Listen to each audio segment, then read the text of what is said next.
السلام علیکم ورحمۃ اللہ وبرکاتہ۔ بچوں آج ہم پڑھیں گے مضمون اردو۔ تو چلیے بچوں، سب سے پہلے اس فوٹو کو دیکھیے۔ اس فوٹو میں آپ کو کیا دکھ رہا ہے بچوں؟ اس فوٹو میں یہاں پر ہے ایک چاند اور کچھ لوگ یہاں پر گلے مل رہے ہیں۔ یہ لوگ گلے کیوں مل رہے ہیں بچوں چاند کو دیکھ کر؟ کیونکہ یہ چاند جو ہے وہ عید کا چاند ہے۔ عید کا چاند دکھ گیا، اس لیے یہ لوگ گلے مل رہے ہیں، یعنی کل عید ہے۔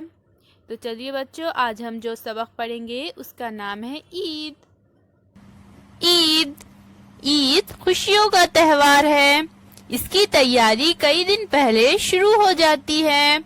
گھروں میں صفائی ہوتی ہے، رنگ لگایا جاتا ہے، سب کے لیے نئے کپڑے خریدے جاتے ہیں، گھر کے لیے میوے اور عطر خریدے جاتے ہیں۔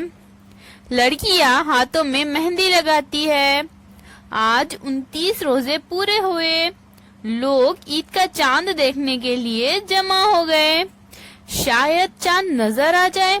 وہ دیکھو، نیم کی اونچی شاخ کے پیچھے سے چاند نظر آ گیا۔ ہر طرف عید کی چہل پہل شروع ہو گئی۔ بچے، بوڑھے، جوان نئے کپڑے پہن کر نماز کے لیے عیدگاہ روانہ ہوئے۔ نماز کے بعد ایک دوسرے سے گلے ملنے لگے۔ گھر پہنچ کر سب ایک دوسرے سے عید ملے۔ امی نے شیر خورما اور سوئیاں کھلائی۔ بڑوں نے بچوں کو عیدی دی۔ ہر طرف خوب رونق ہے، خوشیاں ہی خوشیاں ہیں۔ عید کا تہوار سب کو پسند ہے۔ مندرجہ ذیل سوالوں کے جواب لکھو۔ تو ہمیں یہاں کیا کرنا ہے بچوں؟ یہ کچھ سوالات دیے گئے ہیں، ہمیں ان کے جواب لکھنا ہے۔ عید کے لیے کیا تیاریاں کی جاتی ہے؟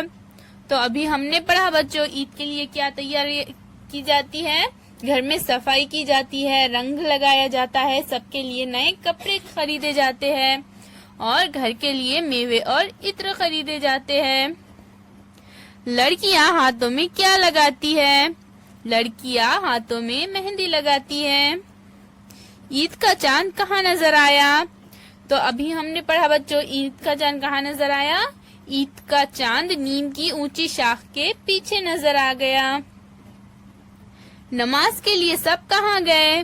تو نماز کے لیے سب کہاں گئے تھے بچوں؟ نماز کے لیے سب عیدگاہ گئے۔ امی نے کیا کھلایا؟ تو امی نے کیا کھلایا تھا بچوں؟ امی نے شیر خورما اور سوئیاں کھلائی۔ اللہ حافظ بچوں۔